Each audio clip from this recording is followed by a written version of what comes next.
Yo, what is going on, everybody? Welcome to the show. Another Thursday, another episode of Simply Sessions. Nico is here, and he's going to be giving us the latest and greatest in what's been going on. Or not the greatest. There's some shady people trying to do some shady things, and so we're going to cover that too. Of course, I've got plenty of tech updates for you on the way as well. Lots of exciting stuff going on. Please do, of course. Actually, before I go into that, this is live. Anything can happen, including rogue viruses keeping us down. But I digress. I defer to my friend Bill here.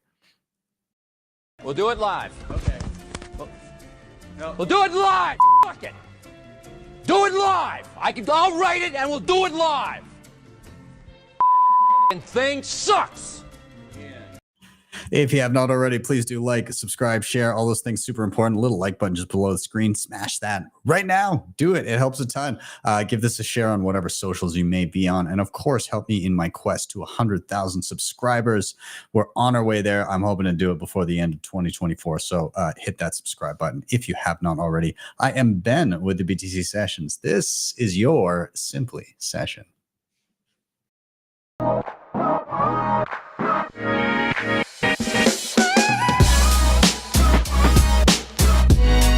Hodl the Bitcoin.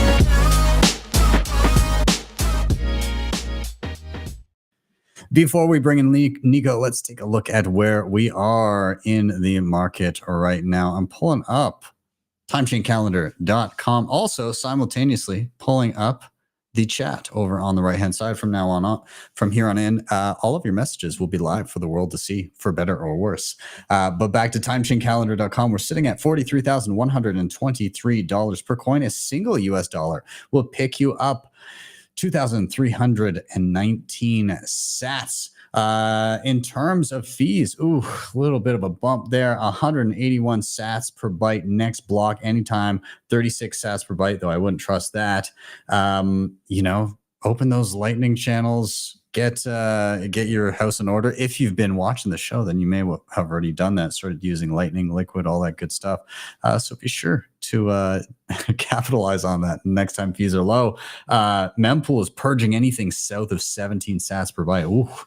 And in terms of Bitcoin mined, 19.57 million of them. That's 93.19% of the entire supply. Shout out to sponsor of the show, hodlhodl.com. If you're stacking sats and you've got some priorities in mind that include peer-to-peer trading, instant self-custody, and no KYC, this is a great place to go. You can sign up with nothing more than an email address. Once you're in, choose your currency, payment method, and an amount, and you can start viewing offers immediately. You can also use their peer-to-peer lending with no rehypothecation.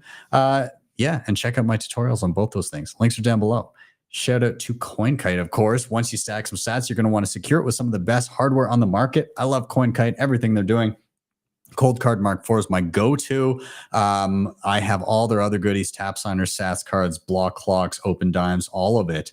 And on top of that, I pre-ordered the hell out of the Cold Card Q. If you want to pick up yourself or reserve one of those or anything else I mentioned, head over to coinkite.com. You can use code BTC Sessions for a hefty discount at checkout. Backups, of course, are important as well. Cedar has one of the most beautifully designed and robust steel backup options on the market. This keeps your seed words safe from the elements like fire, water, and corrosion. It's got a disc and capsule design, which is cool because if you need to swap out a seed, you don't have to get rid of the whole thing. You can just swap out the little discs inside and you're good to go. They have a full starter set for both a single and double seed, and you can always get more capsules and discs if you desire. And it also allows you to add additional information in there, like the name of the wallet or derivation paths, all kinds of great stuff. So check out Cedar. Last couple here, shout out to Nunchuk for their assisted multisig honey badger program. Basically, this is a multisig you can set up on your mobile device with things like the tap sign or cold card and plenty of other options. Once it's set up, you have baked in inheritance planning, so your sats always get to the next of kin if anything should happen to you. And the whole thing is KYC free, so you don't need to give your personal information to get it set up and working for you. Check out my tutorial and check out them at nunchuk.io.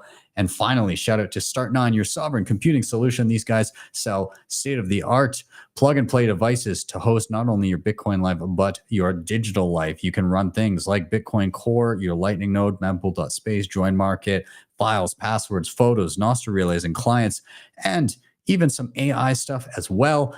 I am running the high-end one, but they've got everything all the way from the server light, the server one, and what I'm running, the server pure. So be sure to check them out, start9.com. I've got tutorials on them as well. And with that, enough of my rambling. We're going to bring in our buddy. Nico, I don't know why you do this to yourself, but thank you for doing it. Yo, the monetary demons don't stop. We got to keep pressure on them. Happy to be here. You're a legend, man. And also a huge congratulations. You are a newly married man. Right. Look, I got the ring and everything. There we go. Did we marry each other? Yeah, I think we're married. I think so. Yeah, my tip stood up when I said I do. So maybe there's something there. Yeah. Yeah. Well, dude, I'm glad you're here. And we'll blast through all of the goings on, all of the wild stuff, and we'll just dive right into it. What's top of mind, man? What's been going on? Yeah, so very big news. The FASB votes in favor of fair value accounting. This happened a couple months ago, but the news that dropped today, and what makes it so significant, is that they actually expedited the date. So Bitcoin and crypto to be measured at fair value under new FASB rules, right? So under the new guidelines, which are the first of their kind in the United States, businesses will need to disclose the value of cryptocurrencies based on their market prices at the end of each reporting period. This move aims to provide greater transparency and accuracy in financial reporting, acknowledging the volatile nature of digital assets. Previously, the old treatment accounted for Bitcoin as an intangible asset, which meant if the price went lower than what companies bought it for, they had to take an impairment charge on their books, even if they sold. But if the price went up, they couldn't receive any benefits on their book unless they sold. Now with fair value accounting, periodically companies can report the unrealized gains and losses to get an actual benefit on their book. So it's massive. And this is actually something that Michael Saylor brought up in a Twitter Spaces. He said that the three things needed to happen in order for Bitcoin to reach 5 million. Let's check out what he has to say. And you think the catalyst for that 10x is it really is the moment that JP Morgan Chase or other big money center banks can custody these for large corporates. That's it. That's the sea change, because there's really no reason why they shouldn't be diversifying the assets on their balance sheet. Is that your take? Because I know that, like Tim Cook, I don't know where it came from earlier this week. He said something like, I own some Bitcoin, but we have no designs on anything. Or I don't know if he said Bitcoin or crypto in general. Is that the thing? And then I think there's three big. Look, first of all, it's going up by a factor of 10 whether they fix any of the stuff, right? It's going to go it's going to be a grind up by a factor of 10 just because gold is broken and Bitcoin's going to replace gold. And now everybody in the universe knows they need a non-sovereign store of value in the form of a bearer instrument. So now they're looking, the amount of stories for last year, people said inflation may be coming. We're not sure. Now the mainstream narrative is flipped to inflation is here. You need an inflation hedge. So it's going to grind up to replace gold. It'll go to $500,000 a coin, regardless of whether they fix these things. But there are three things that are massive catalysts that cause an acceleration. And I don't think that those three things don't take us to 500,000. They take us to 5 million a coin, right? Those three things are a spot ETF where someone can go ahead and buy $100 million of Bitcoin by a security, an ETF security. I think that's one. Two is your bank is going to custody it for you and lend against it.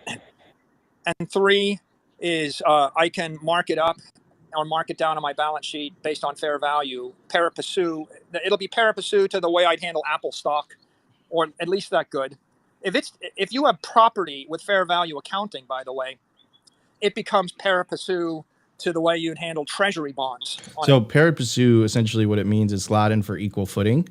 And right now on the accounting side, Bitcoin has not been on equal footing. So there's a couple things that he said, which was banks are going to custody it. That's been happening all year. We've been covering it on Simply Sessions.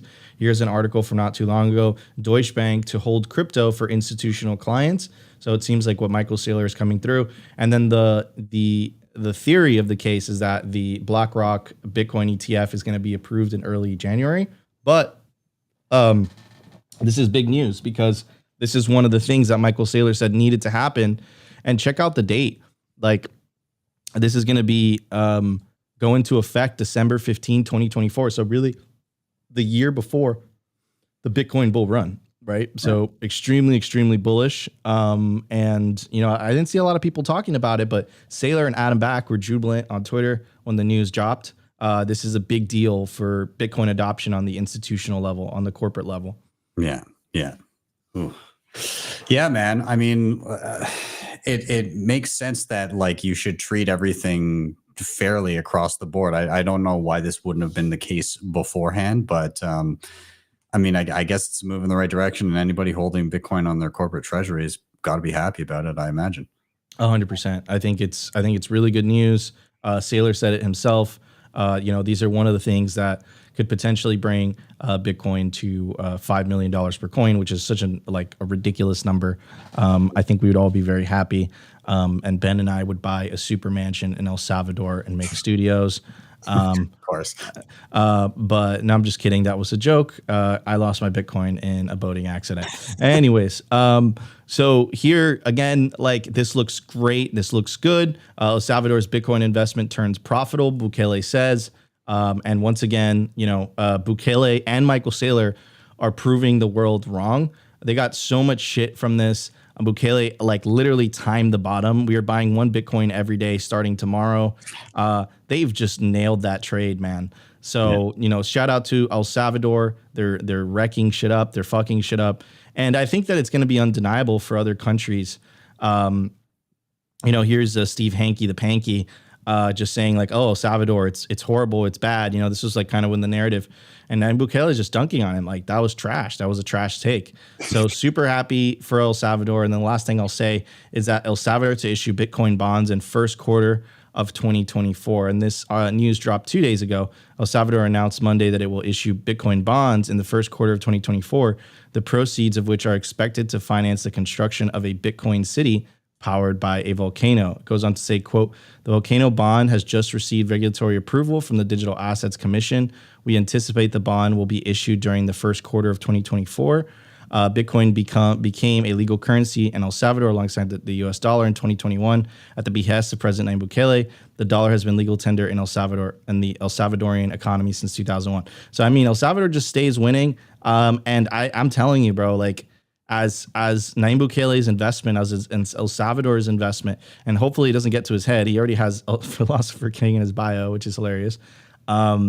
This will set an example for other countries around them and say, wow, that Bitcoin strategy really, really paid off.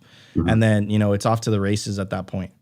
Yeah. And I think again, the biggest thing about it is, it wasn't just all green candles since the moment. In fact, it's been mostly downward price action since they went on a Bitcoin standard and started doing all this. But they continued despite everybody telling them to work that is a horrible idea. And so at the end of the day, it's very evident that they knew something that others didn't.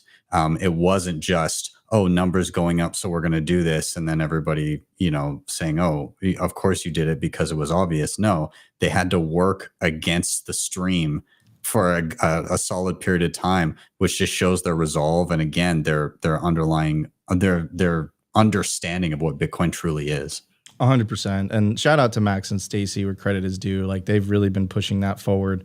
So, what El Salvador is doing is an example for the rest of the world. And for countries that just want to get out of the fiat regime, I think El Salvador is going to be a shining example, and I think it already is. In other news, Ray Dalio says U.S. reaching an inflection point where the debt problem quickly gets even worse. You know what? I'm not Ray Dalio, but I think this is just common sense. And these numbers are just astronomical. U.S. unfunded liabilities. That's million, billion, trillion, 212 trillion. Liability per citizen, 630,000. Medicare liability, 40 trillion. Social Security, 26 trillion. I mean, how are they paying for this? Well, they're paying for it via currency debasement. They're paying it for inflation, which I was listening to a podcast by Breedlove today, and the way that he describes it is it's what is it when you print money legal? I forget. It's counterfeiting. Yeah. Counterfeiting. Just fully counterfeiting everything. Yeah. Yeah. And then they're stealing from everyone. And this is happening on a worldwide scale. This system of fiat, it's essentially a pyramid scheme. And anyone who's working for dollars, so lower and middle classes, You constantly have to work harder and harder and harder and harder. And the rich get richer because they're holding on to assets, right? So how long is this going to last for? I mean, who knows? But I mean, the writing's on the wall. Like, save yourself from political money. I think the ship is going down. I can't tell you how long it's going to take, but you know, it's without a doubt, Bitcoin is the lifeboat to this. This is one of my favorite websites, Priced in Bitcoin 21, and it shows you that if you were, you know, saving in Bitcoin, which is what I think it's meant to be, it's the best savings technology mankind has ever seen. No matter what, like even housing, which essentially doubled, is 78% cheaper than it was 5 years ago. On a 3-year time scale, it's 66% cheaper. On a 1-year time scale, it's 57% cheaper. You could have never have believed that if I would have told you, yeah, if you were saving in Bitcoin, if you were living on a Bitcoin standard, housing has actually gotten cheaper for you. It has not gotten expensive like everyone else is experiencing it. So pretty cool, in my opinion. That's crazy. I just want to illustrate one point. Can you bring up that debt clock again with absolutely. the U.S. national debt as it's ticking? Okay, so I just looked it up really quick. The median household income for the U.S. in 2021 was around 70,000, something like that. So just to give you an idea how quickly the debt is out of control, literally, like if I were to eyeball it, it's like watching the US national debt numbers there. It's like, there's a household, there's a household, there's a household. And that's yearly. They're yearly, like literally, like I could go like this, and that's how quickly they're spending a household worth of wages every like couple of seconds. It's insane. It's crazy. And like, they just don't care. Like, I think it's because they're old and like, they just don't care about the future generations. And you have Biden, like essentially touting, like, we're going to send another 200 billion to Ukraine. It's like, where does that come from? Like, we can't afford that. Mm-hmm. They're just taking on debt to fuel this war that nobody wants. Like, if people knew that this money for Ukraine was coming out of their pocket, I don't think that I don't think that the American public or any public around the world would be okay with it. But because they get away with it through the hidden tax of inflation and the dollar number stays the same, it's like very tricky. Like you literally have to orange pill someone for them to really understand what is going on. So pretty crazy. Insane. Yeah. Anyways, so this is the big news for today. I'm making it, Ben. I'm making it. So this is the big news for today. And of course, we're going to talk about Elizabeth Warren, Senator Elizabeth Warren. We have all the receipts. And we've actually been on top of it at Simply Sessions. We've been covering every single time she's been attacking. In my opinion, this is the most sophisticated attack on Bitcoin self-custody and Bitcoin peer-to-peer in the United States. And American Hodl said it best. Let me see if I could find the tweet. Give me 1 second. No, I can't find the tweet. But essentially what he's saying is that it's not a coincidence that they're trying to pass this bill on the verge of a BlackRock ETF. Like, they're okay. They know they can't ban it, but they want to essentially capture it. So let's get through what the bill says. The bill from Senator Warren massively expands the Bank Secrecy Act, imposing bank-like KYC rules on non-custodial software products, including free and open source software, and it's gaining steam with 5 new co-sponsors. The bill has 21 senators. 21 senators are supporting this. Essentially, what they'll try to do to pass it is that they'll put it on a must-pass bill, right? So they can't pass it by themselves, but there's a lot of must-pass bills in the U.S., like just to approve budgets and all that shit. It's a bunch of bullshit. And what they'll do is that they might tack this on there, and in the dead of night, and try to pass it. This would be devastating for Bitcoin miners, node runners, essentially everyone that's holding Bitcoin in the United States. It says specifically the bill calls for dramatically expanding the Bank Secrecy Act to cover open source software, including non-custodial wallets, miners, and validating nodes. As non-custodial and decentralized software cannot plausibly perform centralized compliance functions, Warren's bill would effectively outlaw crypto in America. I think that's what she's trying to do. Like, she can't be bold and just ban it outright, but she just needed the terrorist attack in Israel. That's all she needed. Now we know that it was bogus. The Wall Street Journal article was bogus. But, I remember, Ben, during the Binance press conference, and everyone was paying attention to Binance. And I remember I was hosting a space for Swan, and I turned white. And one of the first things that I said once that press conference ended is they're going to go after self-custody in the United States of America. And the reason I knew that was because of the amount of times they mentioned terrorism in that press conference. Yeah. They mentioned it at least 20 times, every single person. So Garland, the Attorney General, Janet Yellen, like every single person that went on stage said Binance terrorism. But here's the thing, that's bullshit. Like if you actually look at the numbers, here's a great graphic by Senator Cynthia Lummis, the Bitcoin senator. Crypto assets account for 0.69% of illicit finance. The rest of illicit finance, 2.9 trillion, happens with the traditional financial system. Why aren't they focusing on that? Well, I think it's obvious. I think that this really what it comes down to is that governments just don't want competition. I mean, this is exactly what was predicted in the book, The Sovereign Individual, which you read many times on Simply Sessions, right? Here's the passage. New technologies will allow holders of wealth to bypass the national monopolies that have issued and regulated money in the modern period. Their importance for controlling the world's wealth will be transcended by mathematical algorithms that have no physical existence. In the new millennium, cyber money controlled by private banks will supersede fiat money issued by governments. Lacking their accustomed scope to tax and inflate, governments, even in traditionally civil countries, will turn nasty. And that's essentially what this is. Like, they're closing the escape valve. They're absolutely terrified of self-custody. Here is Joe Colasari. He has a legal background. He says, Warren's new bill, probably the best chance of passing. It's okay. Excuse me. So Warren's new bill probably has the best chance of passing of any of the crypto legislation in the last few years. Now, here I'm going to bring you down essentially through memory lane of what has really happened over the last couple of weeks. Here is Elizabeth Warren, super giddy. I think we played this last week. She got the CEO of America's largest bank, JP Morgan, to say the quiet part out loud. And that's what they're really after with this bill. I've always been deeply opposed to crypto, Bitcoin, et cetera. You pointed out the only true use case for it is criminals, drug traffickers, anti-money laundering, tax avoidance. And that is a use case.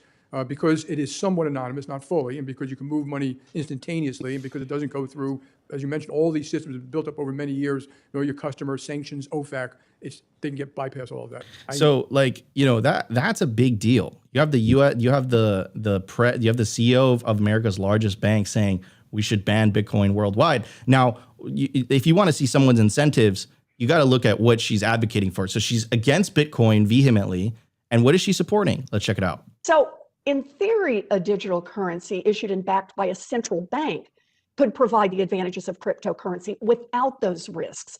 The Federal Reserve, a trusted institution, could provide a digital version of cash to the public that is secure, stable, and accepted everywhere. So it's not stable, okay? The whole point of Bitcoin is to save you from inflation. Like, yeah, the volatility on the day-to-day might be low, but if you zoom out, the dollar is losing value to Bitcoin, and they can't have that. They can't have competition. And that's essentially what this is about. I'm going to play you one last video of Elizabeth Warren, again, colluding with the SEC. Now, we've made this assumption on Simply Sessions. We've said that this Bitcoin spot ETF, it seems like it's getting delayed for political reasons.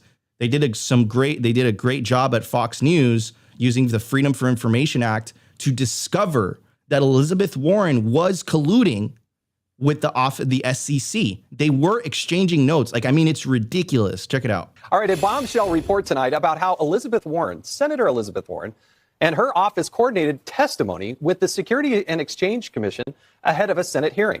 The Heritage Foundation Oversight Project, of which I'm associated, through a FOIA request, obtained emails from Warren's office to the office of Chairman Gary Gensler 2 days before his Senate testimony back in September of 2021. The email from Warren's economic policy advisor includes a list of questions. Get this, a list of questions that Senator Warren planned to ask, along with suggested answers for the chairman of the SEC. The advisor also wrote, quote, "Let me know if you're okay with the questions as currently written." 2 days later, she sent a follow-up, quote, "Let me know if it's looking like the chair has any issue with the framing of the questions. Definitely don't want to put him in a tough spot," end quote. And it appears the chairman didn't have any issue with these questions because Senator Warren asked almost verbatim from the email. Check this out. Chair Gensler, advocates say crypto markets are all about financial inclusion, but the people who are most economically vulnerable are the ones who are most likely to have to withdraw their money the fastest when the market drops. Does this sound like the path to financial inclusion to you? I mean, look, I'm going to say it out loud. Like, that is a smoking gun. Like, there is collusion. They colluded on the messaging. Shame on this, shame on this lady. Clearly, obviously, the state is fighting back. They have a lot to lose if Bitcoin becomes legal tender and if people start adopting Bitcoin. And I think this is the biggest escalation we have seen to date, at least in the United States. But I'm calling it right now. I see this happening worldwide if it passes in the States. Yeah, I'm the one thing that I love is Warren's track record to date, which is abysmal. So if anything, then I'm gunning for that. But at the end of the day, everybody that's watching, if you're running a node, keep running your node. If you're self-custodying, keep self-custodying. Take it by the balls, be self-sovereign. It's going to be really fucking hard to go around and shut off everybody's individual apps and confiscate the math that you did with dice. So yeah, keep towing the line, guys. It's going to be 100%. It's almost like as if you're telling people to be sophisticated. Yes. Yeah. Be as sophisticated as you can. Oh man. Yeah. But if you're in the US, what I got to say is, call your senator who's supporting this. There's a list. I know that Bitcoiners vehemently disagree with politics, but unfortunately what I think is happening is that during the transition, I think politics can have a positive or negative influence on your life. As much Bitcoiners don't want to hear that. So what do we do? We fight back. We make our voices heard. That's all we can do. And I think that's how we're going to win. Ben, I am dying. Thank you so much, guys. This was your Simply Sessions and the Christmas specials next week, baby. Yeah, man. Whoop. Oh man. All right. I'm going to get some rest. Love you, Ben. I will see you guys on the next one. Peace out, everybody. Later, man. All right, everybody, hit that like button for Nico powering through the show. What an absolute legend. And I'm going to fill you guys in with the tech updates as well. So poor Nico. Smash a like button. If you're not subscribed to Simply Sessions, if you're not subscribed to Simply Bitcoin, then clearly that is an indication of how dedicated Nico is. So I want every single one of you that's watching the stream right now to make sure that you go subscribe to Simply Bitcoin, because that's the amount of passion that you're going to get out of Nico. He's powering through everything. I hope that I hope that he takes a few days off here, but nonetheless, we're going to power through. Now, I'm going to kind of bookend this section with the tech updates and all these different things with two things that basically make, bills like Elizabeth Warren's infeasible and unenforceable. And so we're going to start here with Bitcoin Jungle just enabled 200 plus stores in Costa Rica to embrace Bitcoin. And so what are they doing? Our single BTC Pay server instance supports 200 stores, totaling 5,000 invoices to date. It continues scaling efficiently without issue. Our goal was to integrate BTC Pay server into the Bitcoin Jungle wallet powered by Galoy. We wanted to allow our wallet users to create a new BTC Pay server point of sale and link to their wallet. To achieve this, we use BTC Pay server's Greenfield API to automate and create new stores, users and point of sales. Basically, they're doing the work, and this is like Francis Pouliot as well down there with Bull Bitcoin, and they're basically integrating Bitcoin into everything that they possibly can. And what I'm getting at here is you can have individual merchants, people peer-to-peer dealing with Bitcoin. And when you create relationships and you know the people and you're actually going out and shaking your rancher's hand, or you've got people near you that produce goods and services and you have a relationship with them and you transact together, it's really hard to come along and say you guys are no longer allowed to interact. And so, it's a little bit easier when you get everything through like a faceless grocery store, or, you order everything online through large corporations. It's a little bit easier to clamp down on those types of transactions. But if you've got a local circular economy, it's a lot harder. So I encourage all of you to go out and do what you can to build those communities locally where you are. Be the change that you'd like to see in the world. So I'm going to keep on going here. Lately, off the top of the show, we were chatting a little bit about the fees. The fees are up quite a bit, and they're fluctuating based on the DGen's desire for paying for JPEGs.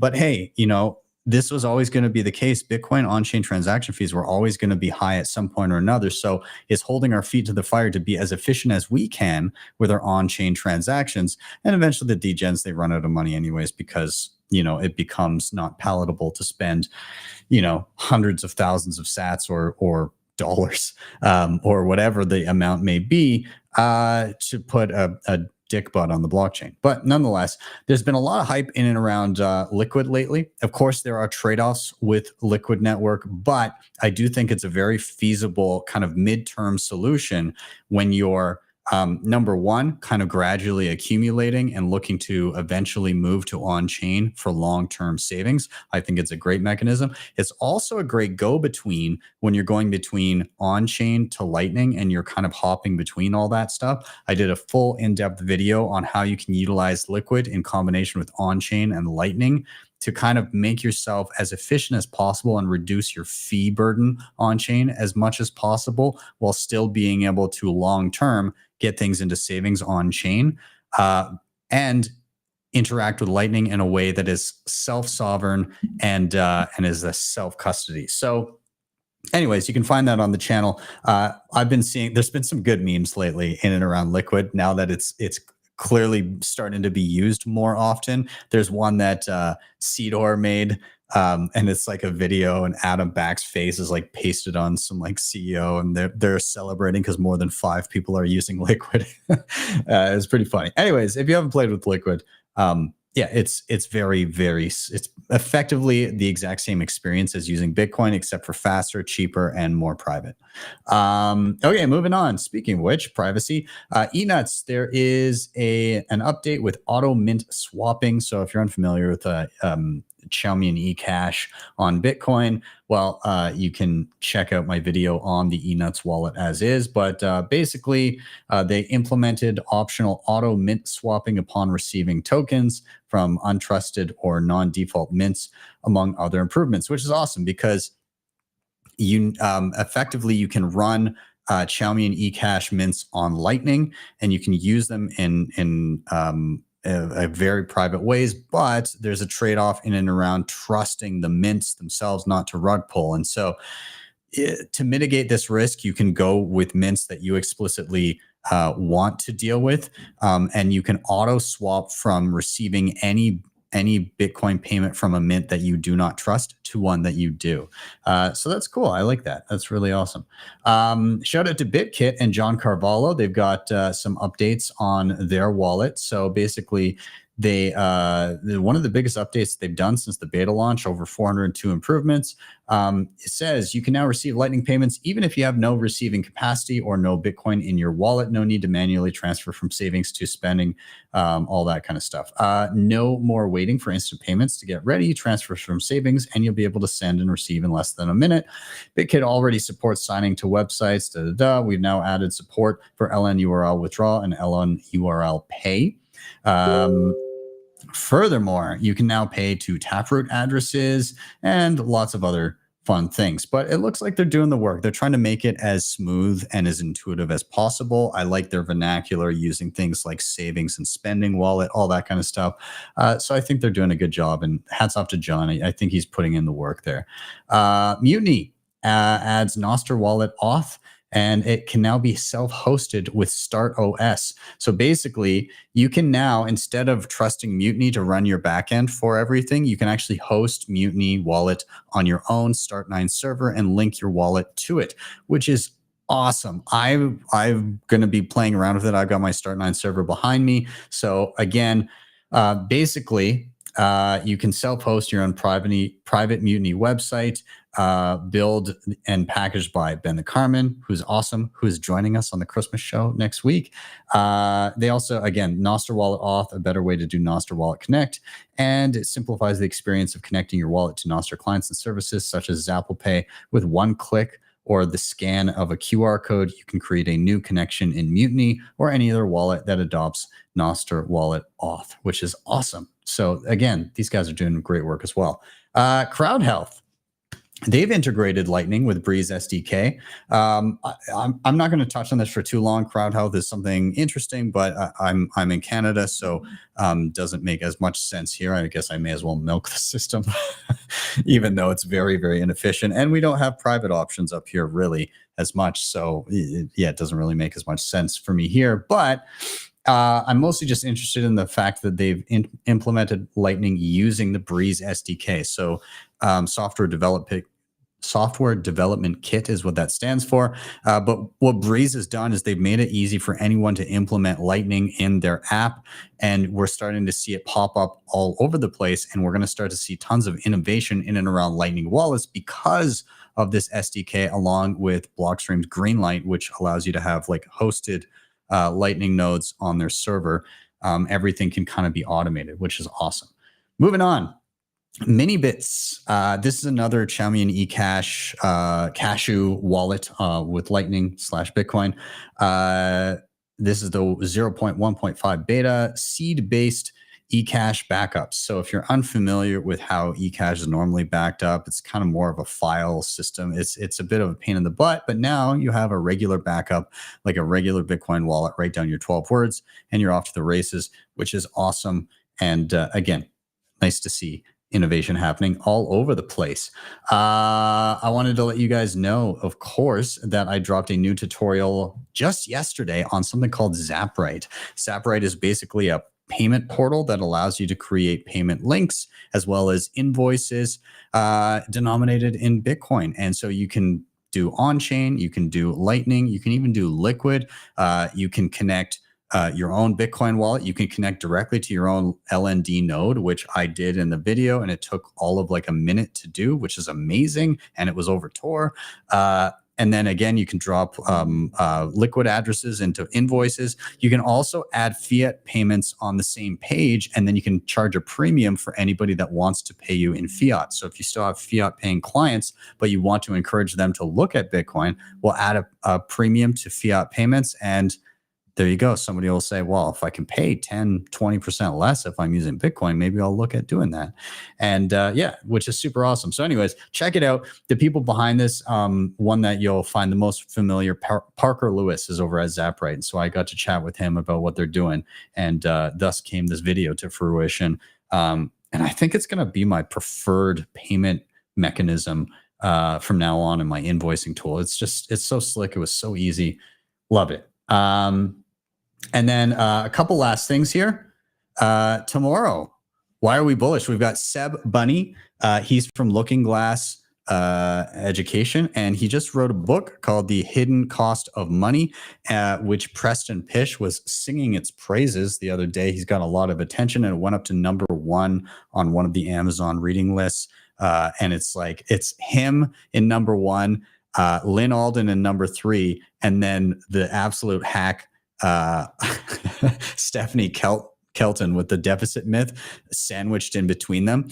And I figure if you read 1 and 3 and then also read 2, the absolute destruction of the ideas in #2 will just be so beautiful to witness as people read those top 3 together. Anyways, we're also having Scott Deedles and John Haar. It's going to be a good time. Make sure you join us tomorrow at 6 p.m. Eastern time. And the last thing I want to finish off here with in updates is coming up in just 2 days, I am hosting the first ever Saturday Sat Market, or we're just calling it the Saturday Market.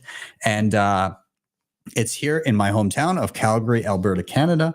We've got 35 vendors, I believe. We're basically full. We can't add any more. We weren't sure if we were going to be, if it was going to look awkward in the room for being too small. Seems to be the opposite now. which I'm very, very happy about. So everybody that's been sharing this around and kind of pumping the hype in and around the Saturday Sat market here in Calgary, thank you so much for doing so. I really do hope it will be a success. We've got the vendor interest. We've got lots of people coming down. And so, yeah, I will try and share out as it happens all the excitement. If you can, jump over to my Nostr, my Twitter. I've shared it previously. If you can blast it out one last time and get this last bump of excitement for it, it would be very, very appreciated. You can find it on a number of places. There's an event on Orange Pill app. There's an event on meetup.com. There's even a Facebook event as well. So anywhere that you happen to be, give those a share wherever you see fit. And that would be huge. I'm very excited. And again, like the eclectic mix of merchants that we've got going on. We're going to have education stations for newcomers to Bitcoin. We're going to have a live Q&A with a gentleman by the name of Graham Wardle, who is an actor, podcaster. He was on a Canadian TV show called Heartland for 15 years. And he's a big freedom advocate as well. So very excited to have that conversation. We're going to have live demos of like Bitcoin mining heaters and all that kind of stuff. And just a ton of artists and farmers and people that just create value and want to join in a Bitcoin circular economy. So this is round one. We hope to do it again. Maybe we'll travel with it. We shall see. But either way, if you can give it a share, that would be huge. It's pinned to my profile on Twitter, by the way. And that's about it. I think I'm going to round up here.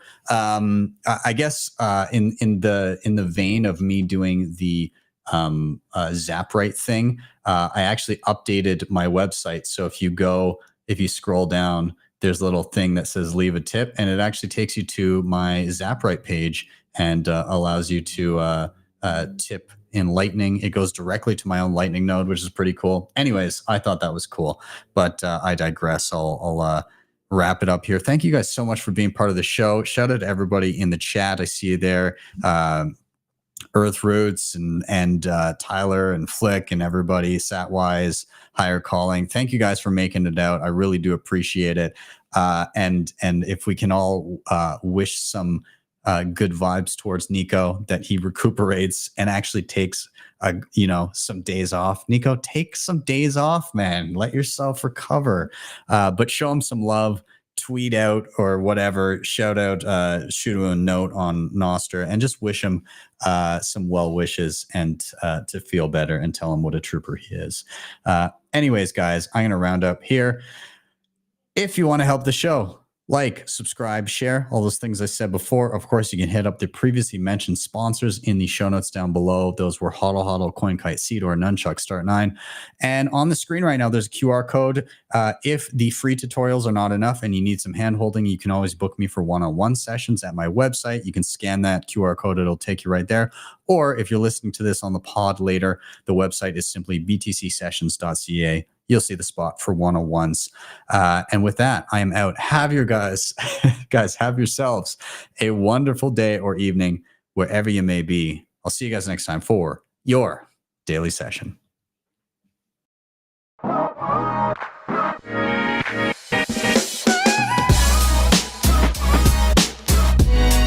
Hodl the Bitcoin.